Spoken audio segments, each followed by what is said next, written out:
નડિયાદ પશ્ચિમ વિસ્તારમાં મુખ્ય માર્ગ ઉપર મોટો ભૂવો પડ્યો. નગરપાલિકા દ્વારા કામગીરી હાથ ધરાઈ.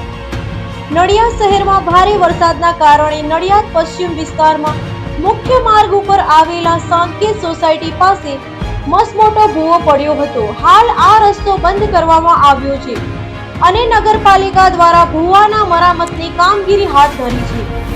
નડિયાદ શહેરમાં સોમવારની વહેલી સવારથી જ મુસળધાર વરસાદ ચાલુ થયો હતો. અંદાજિત 4 કલાકમાં અંદર જ 5 ઇંચથી વધુ વરસાદ વરસ્યો હતો, જેના પગલે શહેરના નીચાણવાળા વિસ્તારોમાં વરસાદી પાણી ભરાઈ ગયા હતા. તો બીજી તરફ શહેરના પશ્ચિમ વિસ્તારમાં શારદા મંદિર ચોકડીથી નીલકંઠ મહાદેવ મંદિર જવાના મુખ્ય માર્ગ ઉપર આવેલ સાંકેત સોસાયટી પાસે મસમોટો ભૂવો પડ્યો હતો, જેની જાણ નડિયાદ નગરપાલિકાની ટીમ સહિત સ્થાનિક કાઉન્સિલરોને થતા તેઓ ઘટના સ્થળે દોડી આવી વાહન વ્યવહાર બંધ કરાવી સમારકામ હાથ ધર્યું હતું.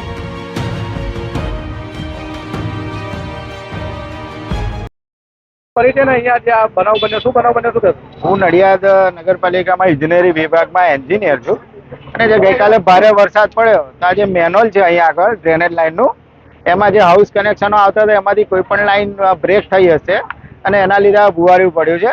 જેવી જ અમને વિસ્તારના મેમ્બરોએ જાણ કરી તો તાત્કાલિક ટીમ આવી ગઈ છે અને અત્યારે અમે કામ એનું ચાલુ કરી દીધું છે. 2-3 દિવસ સુધી આ રસ્તો બંધ રહેશે તો પબ્લિકે પણ સાથ સહકાર આપવા વિનંતી. આ ભૂવો પડવાનું કારણ અત્યારે તો પ્રાથમિક દ્રષ્ટિએ જે ડ્રેનેજ લાઈનો આવે છે અંદર હાઉસ કનેક્શનની, એમાં કોઈ ક્ષતિ થવાથી એ પાણી માટીમાં ગયું હશે અને ભુવાર્યું એના લીધે પડ્યું એવું લાગે છે. પણ કામગીરી ચાલુ કરી દીધી છે. જે હશે અમે 2-3 દિવસમાં રિપેર કરી.